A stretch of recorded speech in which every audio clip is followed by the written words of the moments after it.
जय माता दी। प्रिय भक्तों, आप सभी का हमारे चैनल मन की शांति में बहुत बहुत स्वागत है। भक्ति की उस शांत धारा में जहाँ मन की अशांति स्वयं ही विलीन हो जाती है, वहीं से प्रारंभ होती है मोहिनी एकादशी की दिव्य महिमा। यह केवल एक तिथि नहीं बल्कि आत्मा को मोह और माया के बंधनों से मुक्त करने का पवित्र अवसर है।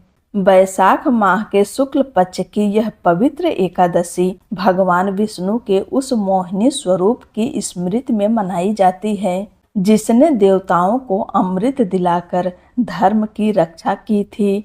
यह कथा हमें बताती है कि चाहे कितना भी बड़ा मोह क्यों न हो, भगवान की कृपा से उससे बाहर निकलना संभव है। मोहिनी एकादशी व्रत का पालन करने से मनुष्य के जन्मों जन्मों के पाप नष्ट हो जाते हैं और जीवन में सुख समृद्धि तथा मानसिक शांति का आगमन होता है। यह केवल एक व्रत नहीं बल्कि आत्मा को शुद्ध करने और ईश्वर से जुड़ने का एक दिव्य माध्यम है।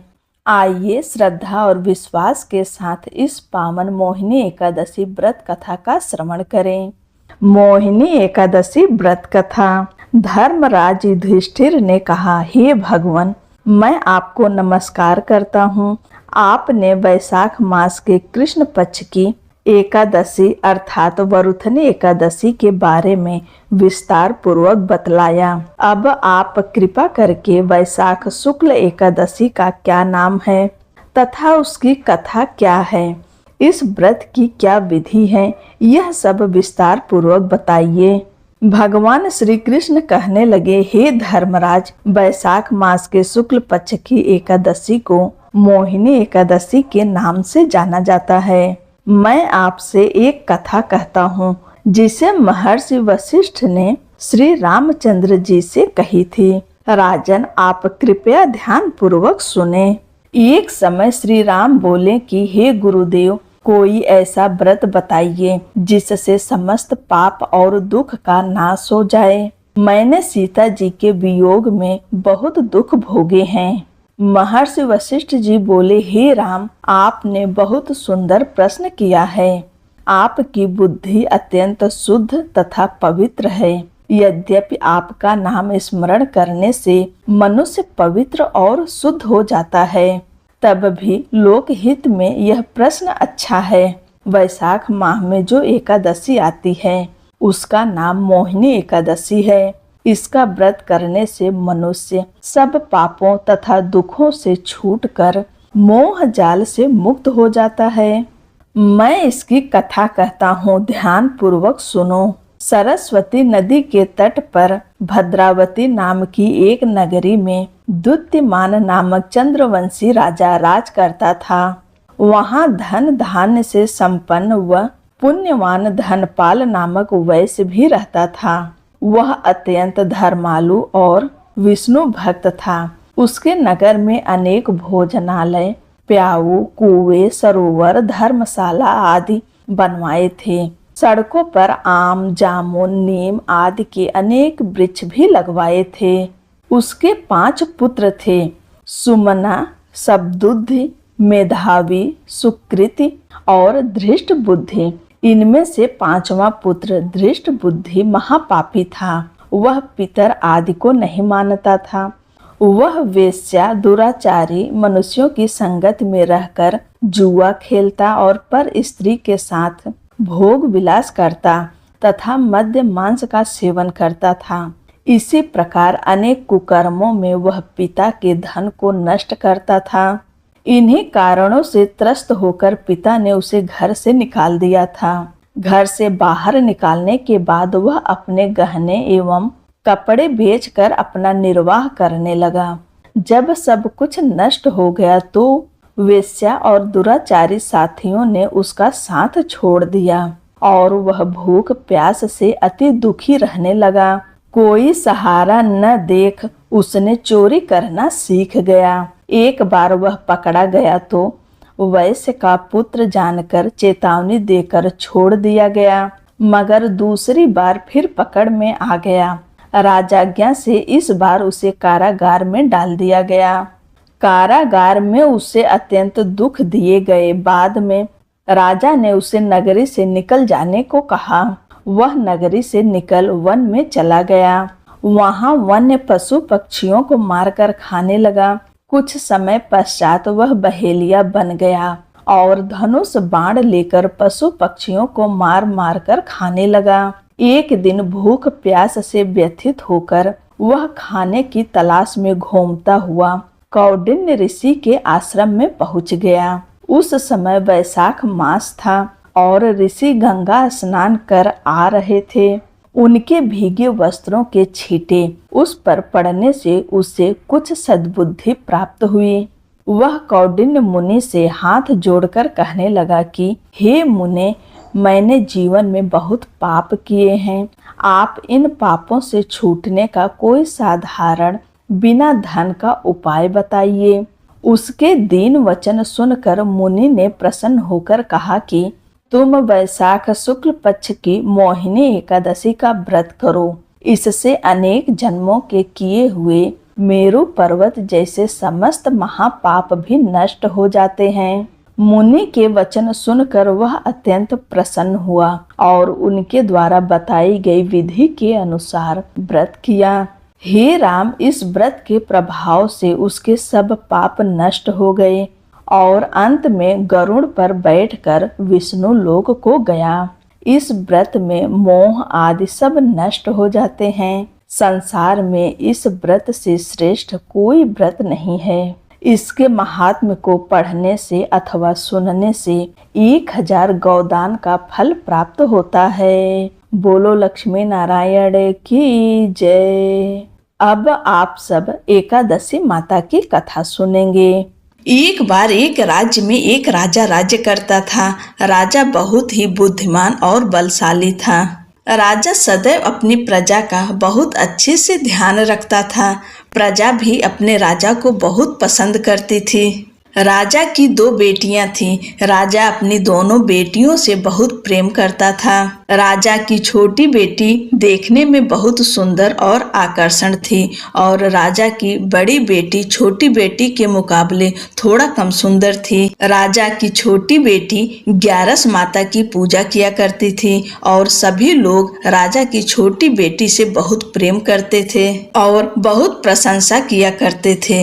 राजा भी अपनी छोटी बेटी को बड़ी बेटी से अधिक प्रेम करता था, जिस कारण राजा की बड़ी बेटी को अपनी छोटी बहन से बहुत नफरत होने लगी थी। राजा की दोनों बेटियां जब बड़ी हो गईं, तब एक पड़ोस राज्य में रहने वाला राजकुमार राजा की बड़ी बेटी के लिए रिश्ता लेकर आया।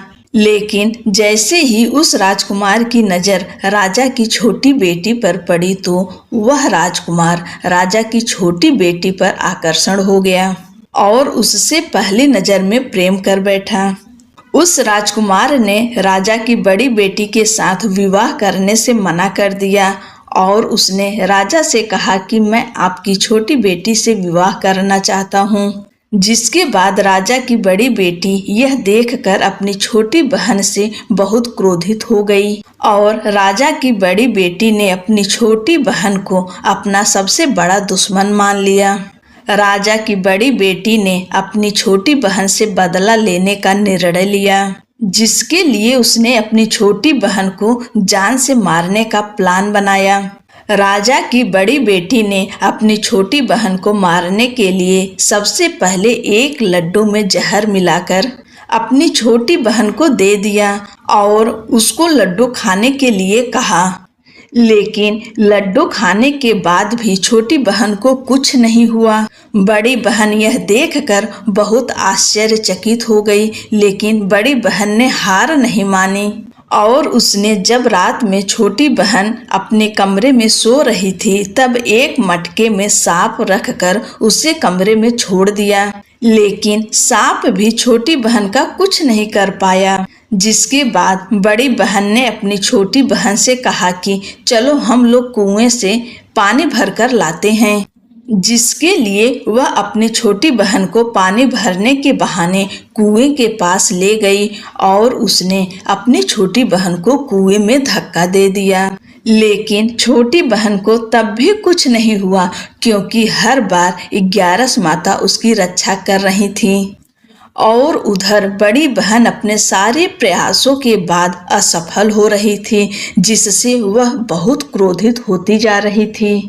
फिर उसने अपनी छोटी बहन के पास जाकर उससे खुद ही पूछा कि मेरी छोटी बहन, तुमको पता है भगवान ने सबकी मृत्यु एक निश्चित समय पर लिखी हुई है, और कैसे तुम्हारी मृत्यु होगी, क्या यह तुम जानती हो? तब छोटी बहन ने अपनी बड़ी बहन को बताया कि हाँ, मैं जानती हूँ मेरी मृत्यु कैसे होगी। छोटी बहन से यह सुनकर बड़ी बहन मन ही मन बहुत प्रसन्न होने लगी, और उसने अपनी छोटी बहन से कहा कि तो मुझे अपनी मृत्यु का राज बताओ।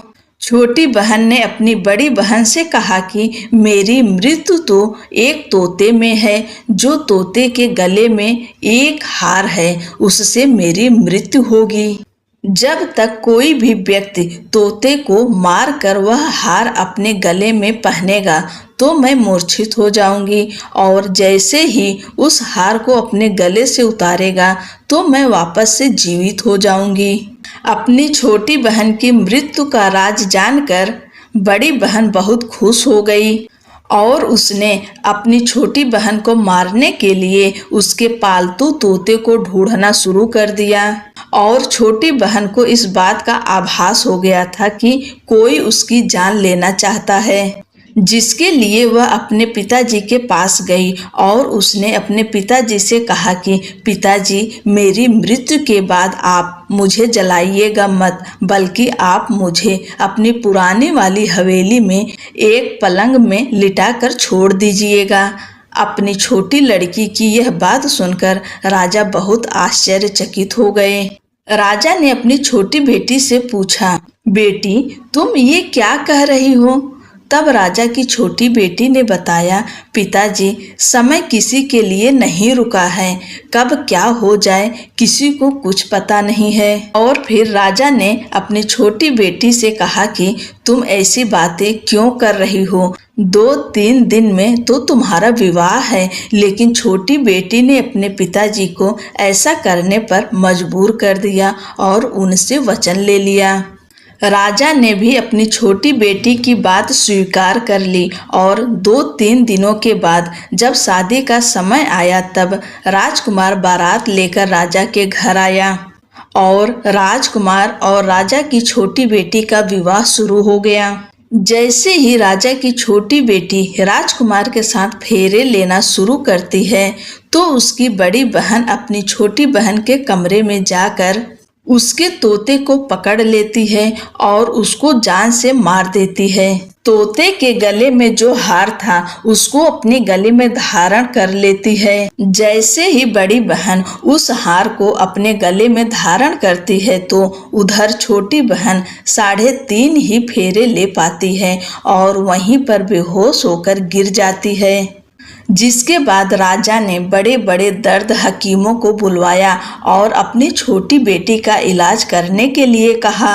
राजा की बात सुनकर वैद्य ने छोटी बेटी को जब चेक किया तो राजा को बताया कि आपकी छोटी बेटी ना तो जीवित है और ना ही मरी हुई है। यह मैं ऐसा पहली बार देख रहा हूँ। राजा ने वैद्य और हकीम को यह बात बाहर बताने से मना कर दिया और उनको कहा कि अगर तुमने यह बात किसी को बाहर बताई तो हम तुम्हें फांसी दे देंगे। राजा ने अपनी छोटी बेटी को पुराने महल में ले जाकर एक पलंग पर लिटा दिया और वहां पर कुछ सैनिक को तैनात कर दिया। वापस अपने महल पर आ गया। राजा की बड़ी बेटी अपने पिताजी के पास आई और कहने लगी, पिताजी, अगर यह शादी संपन्न नहीं हुई तो आपकी इज्जत का क्या होगा? आप कहें तो मैं आपकी इज्जत बचाने के लिए राजकुमार से शादी करने के लिए तैयार हूँ। जिसके बाद राजा ने बड़ी बेटी को छोटी बेटी के कपड़े पहनाकर मंडप पर भेज दिया। लेकिन राजकुमार यह जान गया कि यह राजा की छोटी बेटी नहीं है, बल्कि यह राजा की बड़ी बेटी है। लेकिन जब राजकुमार ने शादी करने से मना किया तो सभी लोगों ने राजकुमार को विवश करके राजा की बड़ी बेटी से बचे हुए फेरों को संपन्न करा दिया और विवाह करवा दिया। जिसके बाद राजकुमार राजा की बड़ी बेटी को अपने महल ले गया। राजकुमार राजा की बड़ी बेटी से ना तो बात करता था, न ही उसको पसंद करता था और ना ही उसके आसपास भटकता था। और राजकुमार ने यह फैसला लिया था कि वह अपनी प्रेमिका को ढूंढ कर रहेगा और यह जानकर रहेगा कि उसके साथ क्या हुआ है। एक दिन राजकुमार अपने घोड़े पर सवार होकर राजा के पुराने महल के पास पहुंच गया, जहां पर उसने कुछ सैनिकों को देखा। महल के पास पहुंचकर राजकुमार ने जब महल को ध्यान से देखा तो वह समझ गया कि यह तो हमारे ससुर जी का महल है। तब राजकुमार ने सैनिकों से पूछा, तुम लोग यहाँ क्या कर रहे हो और इस महल के अंदर उस पलंग पे कौन लेटा है? जिसके बाद सैनिकों ने बताया कि यहाँ पर राजा की छोटी बेटी लेटी है। यह सुनकर राजकुमार बहुत प्रसन्न हो गया और वह तुरंत अपनी प्रेमिका के पास पहुँच गया और उसकी सेवा करने लगा। जैसे ही रात हुई तो राजा की छोटी बेटी उठकर खड़ी हो गई।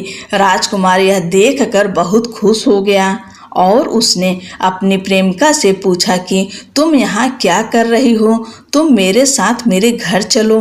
राजा की छोटी बेटी ने राजकुमार को सारी बातें बता दी कि मेरी जान एक तोते में बसी थी और मैंने यह बात सिर्फ अपनी बड़ी बहन को बताया था और मुझे पता है कि उसने ही मुझे मारने का प्रयास किया है।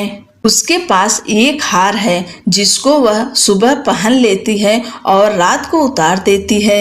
जब तक वह हार को पहने रहती है तब तक मैं मूर्छित रहती हूँ और जैसे ही वह हार को उतार देती है तो मैं जीवित हो जाती हूँ।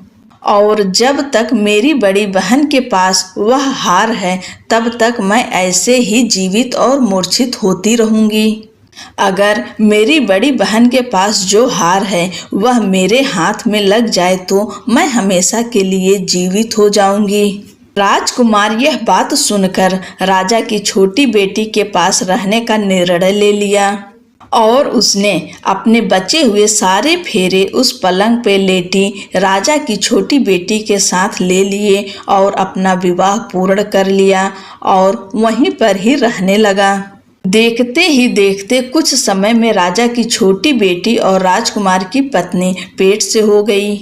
एक दिन राजकुमार को किसी काम से बाहर जाना पड़ा। तब छोटी बहन के पेट में बहुत तेज दर्द होने लगा, जिसके बाद उसने 11 माता का आवाहन किया। जिसके बाद वहां पर 11 माता प्रकट हुई और उन्होंने अपने भक्तों के दर्द को दूर किया और एक पुत्र की प्राप्ति करवाई। और वहीं पर अचानक से राजकुमार भी आ गया। राजकुमार ने 11 माता को देखा तो वह आश्चर्यचकित हो गया और उसने तुरंत माता को प्रणाम किया। और 11 माता ने राजकुमार से कहा कि जब तुम्हारा पुत्र 5 वर्ष का हो जाए तो तुम अपनी पत्नी का हार लाकर इसके गले में डाल देना। और देखते ही देखते राजकुमार और राजा की छोटी बेटी का पुत्र 5 वर्ष का हो गया। तो राजकुमार अपने बेटे से कहता है कि बेटा, मैं कुछ काम से बाहर जा रहा हूँ, तुम अपनी माता का ध्यान रखना। और वहाँ से चला जाता है। राजा को बाहर निकलता देख बड़ी बहन के सैनिक देख लेते हैं और बड़ी बहन को जाकर सारी बातें बता देते हैं। जिसके बाद बड़ी बहन अपनी छोटी बहन के पुत्र को वहां से उठवा लेती है और उसको मरवा देती है। छोटी बेटी के पुत्र के 2 टुकड़े करवा देती है। पहला टुकड़ा चक्की के पास छुपा देती है और दूसरा टुकड़ा अपनी पलंग के नीचे रख देती है।